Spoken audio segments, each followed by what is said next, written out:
and welcome to Michelle Sews Again. I'm Michelle. Today is Friday, so it's another Friday's hashtag Friday Sews, which was started by the lovely Jen from Today in Jen's Sewing Room. So if you haven't watched her, which I'm sure if you're watching me, you're watching her, but I'll link her below.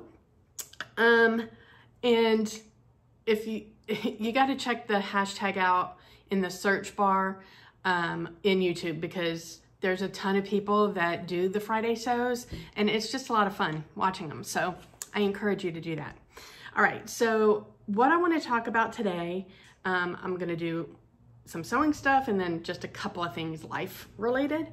So let's just get started. Okay, so last week I mentioned that I am joining Sarah from Naughty Gnome in a no-buy for the month of June. So basically what she has made a public commitment to not buy any fabric or patterns in the month of June.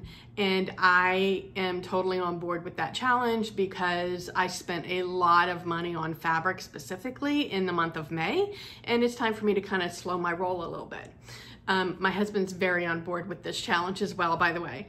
So what I did was I put together some goals for the month of June on things that I needed, that I've kind of put on the back burner because I'm always excited to, you know, get in and sew my newest and greatest thing. So I've put some maintenance stuff as well as some sewing stuff on my plans/goals list.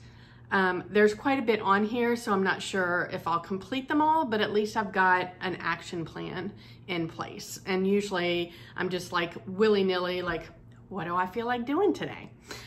So let's talk about what my goals are. All right, so the first thing that I had written on my list, I've already accomplished, so score. And that was to learn how to adjust the stitch tension on my serger.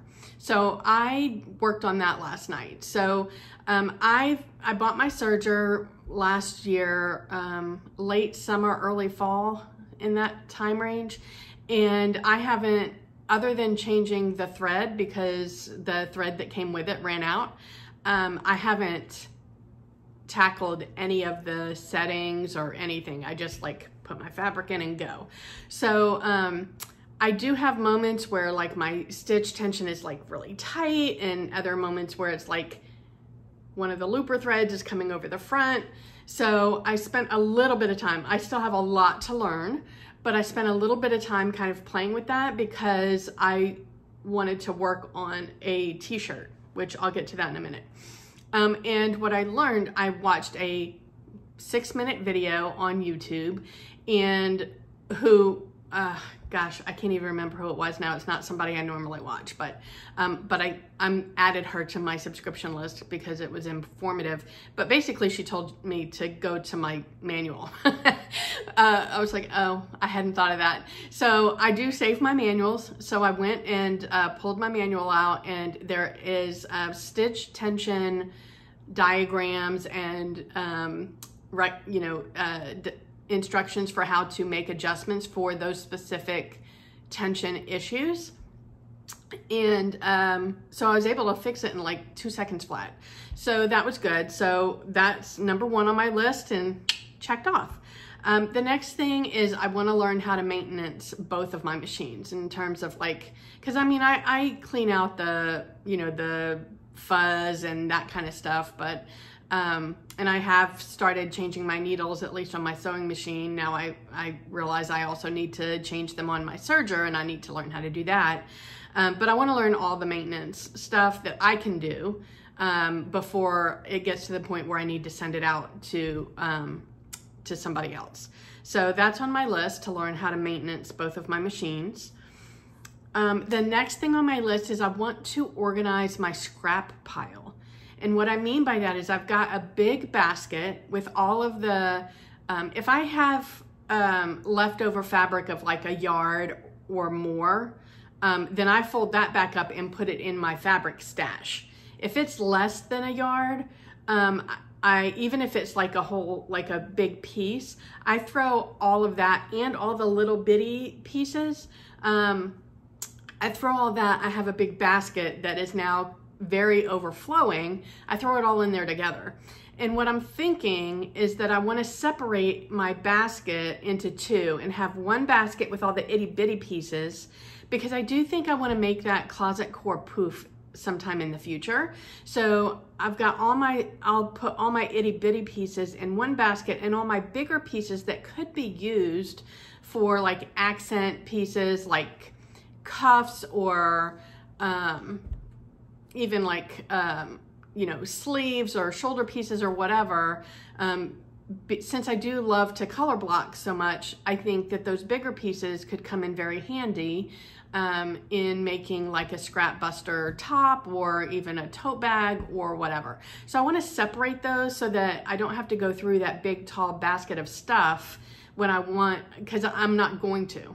So if I have the bigger pieces separated and organized, then I'm more likely to use them up. So that's on my list.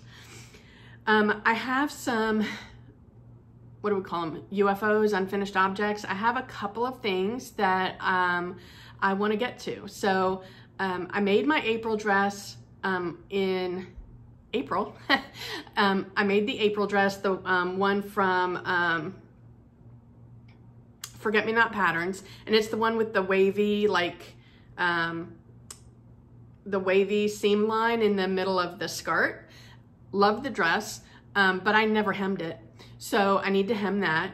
And then I have my Bardon dress, which I also need to hem. That one is less of a problem because the seersucker fabric that I used for the bottom tier it's cut very clean. So it's not unraveling or anything. I actually wore that out, not hemmed, and it was fine, but I do need to hem it. So I've got those two UFOs that I want to finish, and now I've got my chalk hem marker that I need to learn how to use and let you guys know whether it's worth the $18 and change. And then I've got a bigger UFO that I want to finish, and that is my seamwork moji pants that I started last year. And they weren't fitting me well. I'd never put the waistband in because when I put them on, even the legs, like it wasn't just the waist was huge, which I think that will get corrected once I put the waistband in because it is an elastic waist, but just the whole, like the entire thing was just huge on me. So I need to learn how to get those fitted better, and I want to finish them because I think the pattern is adorable, and I think I would get a lot of wear out of them once I finish them. So those things are part of, there's I'm gonna butcher her name and I'm very sorry. Her Instagram handle is Pink Mimosa by Jacinta. And she has a UFO challenge going on, and it ends on June 20th. And I said that I was going to join this last month, and it was for the Moji pant, and I never got around to it. But now that I'm not buying fabric or patterns, and I don't have any shiny new thing to distract me, I'm going to finish the Moji pants. And I'm going to enter them in the, what is she calling it? Say No to UFOs. Hashtag Say No to UFOs. So I'm gonna finish my Moji pants and submit them for that challenge. I don't believe there's any prizes or anything, but you know, challenges are just fun to finish and participate in. All right, and then, so that's that one. And then I also want to enter the T-shirt for summer 2021 challenge. And that challenge is being run by So Joey, and she's on both Instagram and here on YouTube. I encourage you to go and look at her YouTube channel. She is adorable. But she's got a challenge. It's called, I'll put it up on the screen, T-shirt for summer 2021. And between June 1st and June 30th, you just need to make a T-shirt or a T-shirt dress and post it on Instagram and tag So Joey. Also, sorry, in the previous one, the UFO one, if you want to participate in that, you just need to post it on Instagram and tag Pink Mimosa for Jacinta. Pink Mimosa by Jacinta on that one as well. But I started making a T-shirt in the evenings this week after work, and it is a style arc pattern. I literally have not been able to find one single post about this t-shirt on Instagram. I have searched the hashtag that Style Arc wants you to use. I've used hashtags that I think would be used. I haven't found a single one, and it is the Reese t-shirt, and I'll pop a picture of the pattern up here. I am making it in that turquoise and lime green stripe fabric that I bought last month. I don't think I'm gonna love this. I think I butchered it.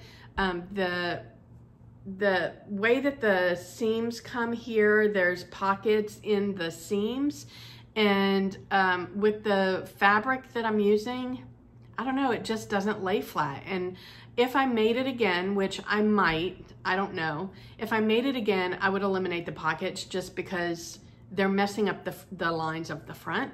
I also missed an opportunity on the back to do the stripes in like a chevron direction. So I screwed that up. So my lines in the back are straight, which is fine. It's just a missed opportunity. I thought that I almost threw the towel in last night because I thought I held up, I've got the front put together and I've got the back put together. So all I need to do is finish the shoulders, the side seams, hem the sleeves and the bottom, and put the neckband on. And I thought I kind of held the two pieces up together last night, and the front was like this much shorter than the back. And I'm like, son of a gun, how did I mess that up? So I went back I just like, because at that point I was over the pockets and I was pissed I screwed up the back, and I was like, I'm throwing in the towel, and I threw it to the side. Well, I've had time to sleep on it, and I'm like, I really like that fabric. I hope maybe I can salvage it. So I went back this morning and I looked at the pattern pieces to see where I screwed up. And I'm like, I traced that out. There's no way I cut that much off. So I went back, I took the two pattern the front and the back of the fabric, of the front piece and the back piece. I held them up together at the shoulders, and I had just been holding them up wrong yesterday. So once I held them at the shoulders, then the front piece fell in line with the back piece.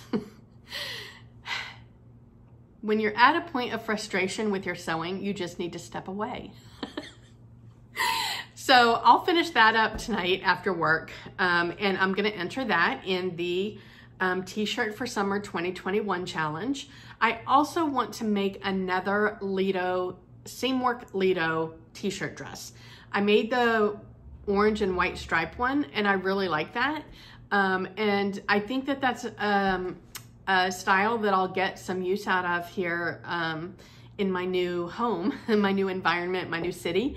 So I am gonna make another one of those. So that's a super quick make, and I've got a lot of jersey, so I'm gonna do that. So I have plans to enter 2 garments for that challenge. All right, the next thing on my list, and I've mentioned this already, is I want to really learn and practice how to do a proper FBA or full bust adjustment. And I've known that I needed to do this. And when I did my Hope dress shirt last week, it fits fine. It could fit better. And I think that it fits me well, like in the waist.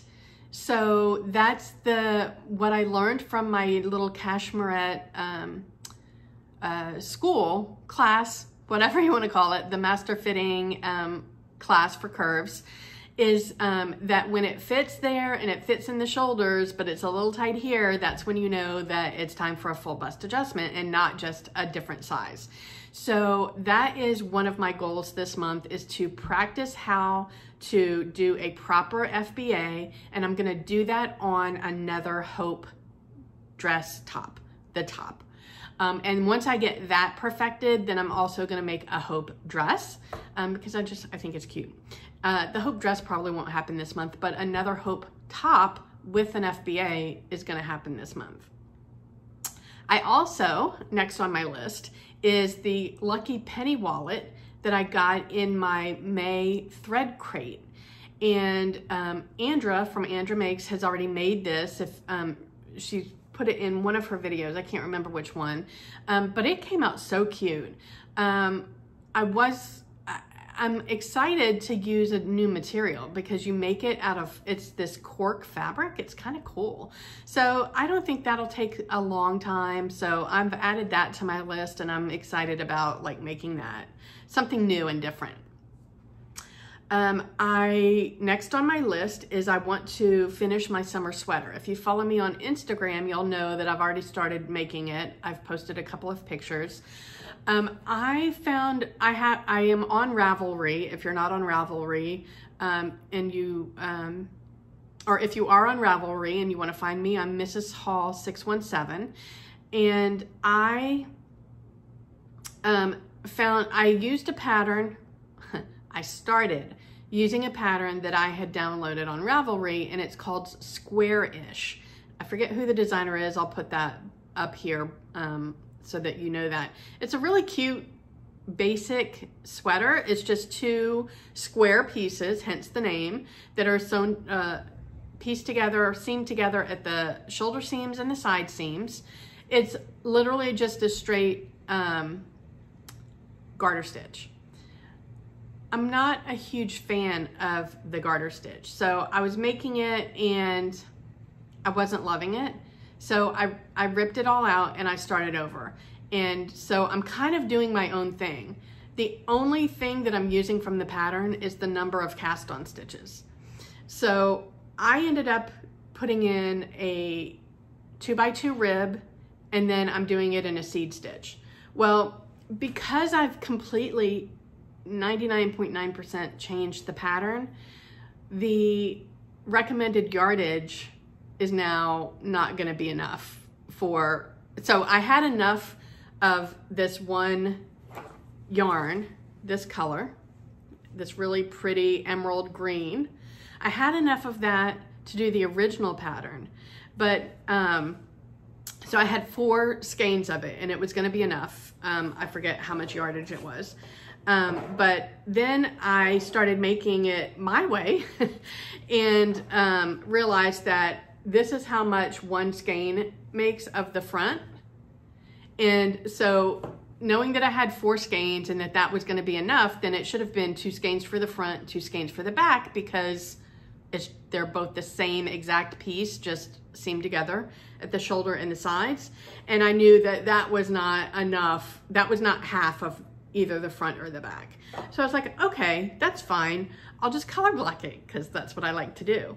And so I went in my yarn stash, which is a lot. I have way more yarn than I have fabric.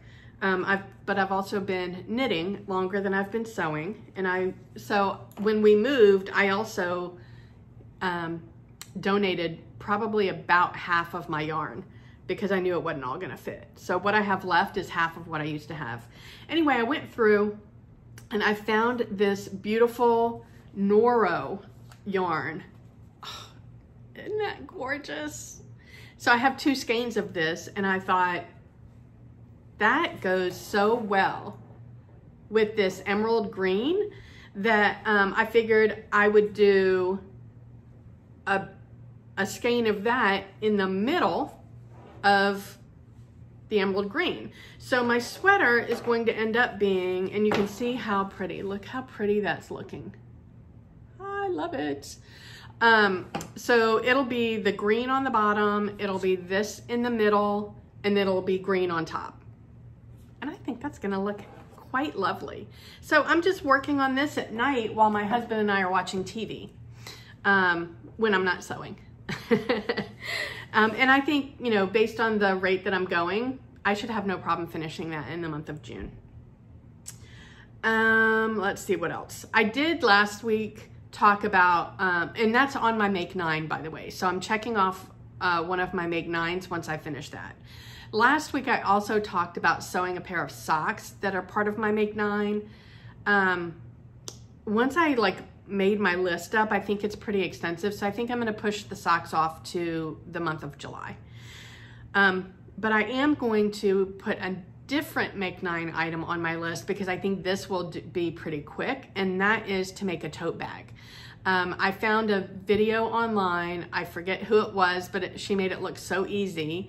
So I'll pop her information below because I did save the video because I'm gonna follow her directions, because there's no pattern needed. She tells you the size of the pieces that you need to cut out. She tells you the size of the leather straps. So you don't have to buy a pattern. The only thing I would have to buy would be the leather straps. And I've only committed to not buying fabric and patterns. I did tell my husband I will need to buy some notions. So I would consider the leather straps as notions. I don't know. Do you think I'm cheating? Let me know. Anyway, so I'm gonna make a tote bag. And then I made an art quilt back in the late 90s, and I made it for my mom. I'll see if I can find a picture of it and post it up here. But this was way before YouTube, and really, I winged it. Like, I had an idea in my head of what I wanted to do, so I did it. And it's just an art quilt because it's a wall hanging, like it's not big enough to use as a quilt for like coverage. And I put loops on the top so she could hang it on the wall. And she had it hanging in like the main hallway going towards her bedrooms for many years. And it's just, well, you'll see the picture, but basically the images represent my mom, me, and my siblings. And that's the only time I've ever made a quilt. I don't know why, but I don't know what got this bug in me, but I want to make a quilt. And I am a little worried that once I make one, I'm gonna get addicted to that, just like I'm addicted to sewing garments. That's not a problem, right? So I want to start a quilt. And I came across a video. I should have written all these down, but I'm gonna put it on the screen. I came across a video just in the last couple of days that was a quilt that I am confident I can make. It's not overwhelming. It's not intimidating. It's just stripes. You know, you've got your main fabric and then you've got your fashion like fabrics in between, and they're just like, you can make the stripes however wide you want. She gives you like a template basically of how to measure and what sizes to use for like, depending what size quilt you want to make, all the way up to a king. And I think I'm gonna make a king quilt for our bed. I don't know if I can start that in June actually, because I think I would probably have to buy fabric for that. I don't know. I'm gonna go through my stash and look and see, but for something like that that's for my bed, I think I would have like specific colors in mind, so I wouldn't want to use just any old thing from my stash. But maybe I'll make a smaller one with stuff from my stash as a practice run and just make like a lap quilt for the sofa. That could be fun. I don't know, depends on how much stuff I have to do. How much of this list I get through.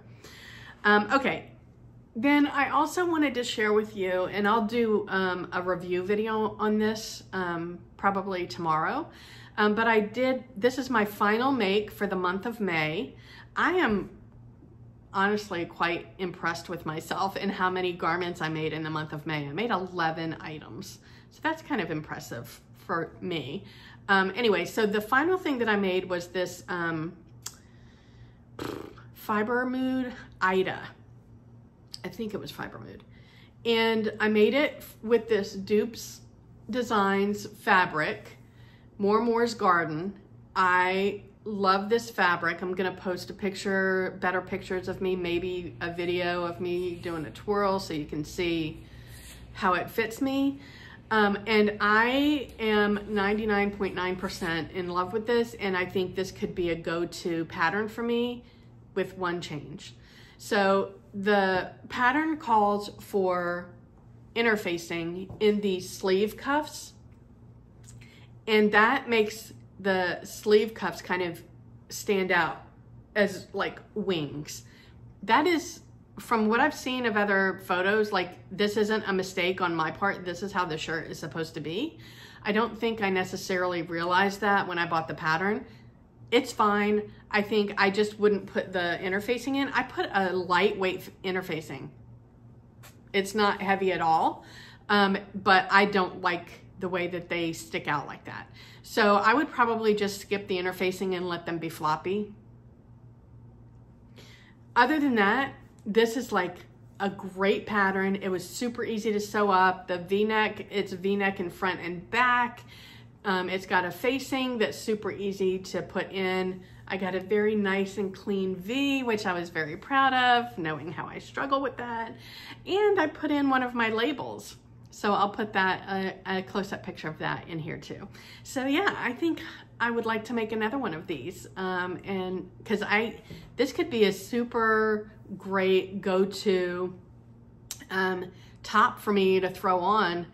I mean, I could have one for every day of the week and I think I'd be happy. It's a good one for the summer especially. All right, so that was pretty much it for sewing, I think. Well, I mean, the next one, it's kind of like a hybrid in between sewing and life. I just wanted to say that like participating in Me Made May, it was a lot of fun. I had a lot of fun with my silly little dancing videos, making a fool out of myself. But I have to say, like, participating in that hashtag specifically really gave me a boost to my confidence. And which is something like, I'm always confident at work. You know, I know that what I bring to the table is solid but I've struggled with my self-confidence and how I present to the world. And it's so funny because I really thought that moving here to Miami would make that worse. Just living in an area where people are very like, I thought were very self-conscious about the way they look, and it was like full of beautiful people, which it is. But what I'm finding is that there are, I'm not the exception here like I thought I would be. And the other, like when I go to the beach, there are women that are, you know, my size or close to my size that are wearing bikinis and thongs and, you know, skimpy swimsuits, and they are strutting it. And I will tell you that I'm ashamed to say that in the past, even at my size now, I would have looked at them and been like, girl, what are you thinking? And now I'm just like, I look at them, I'm like, you go girl, like that's awesome. I think it's amazing that they have that self-confidence and they're just like strutting it. And I hope to get there one day. But I definitely am a lot less self-conscious than I was before Me Made May. And I just think that that is an amazing benefit of that challenge. To me, even more so than figuring out what I'm missing in my wardrobe and what I like about one garment versus another. So I just wanted to throw that out there and say thank you to everybody who left me such positive messages and were so encouraging with my silly little dancing videos. Thank you. I appreciate it. It made a bigger difference for me in my life than you would have thought. So thank you. All right, so then true just life related, I am finally getting my roots touched up. Now I do have to say, like, the way that he did this when I went this blonde, because I did this, in March, the way that he did it is kind of like it fades in and there's not like a harsh line. So I do like the way that this guy does my hair. I don't know if I mentioned it before, but I had been going to the same hairstylist for 20 years before I left Philly. That was actually one of the hardest things about leaving, was leaving my hairstylist, who I love. She's adorable, and she knew exactly what to do with my hair. And when I had a bad idea, she'd be like, I don't think you want to do that. But, you know, sometimes I was insistent and she's like, okay. And my thing with hair is it's always going to grow back. So like I never did anything to my hair. Even if I hated it, I'd be like, well, that didn't work out, but it'll grow back out. So no biggie. So finding a new hairstylist in my new town, I went to one person who I did not like what she did to my hair at all. And then I went to this guy, and I'm happy with it. I don't know if I want to stay this blonde. I think I will for now, but eventually I think I'm gonna darken it back up again. Not dark, but I'm gonna, I don't know, undo the bleach. I don't know. Anyway, so I have an appointment next Friday, and I'm also getting a haircut.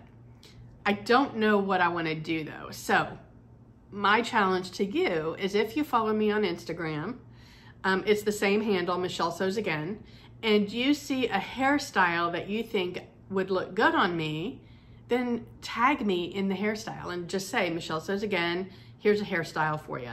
And it's about the cut, because I'm gonna do the same color. I'm just getting my roots touched up. But my hair has grown very long through COVID, and although I've been to the hairstylist a couple of times, I just got it trimmed. I haven't had like a proper like hairstyle cut since COVID. So keeping in mind that this is how straight my hair is, I don't blow dry it straight like this. This is just how it dries. And I don't want a ton of layers, because on most days I'm not going to take the time to style it.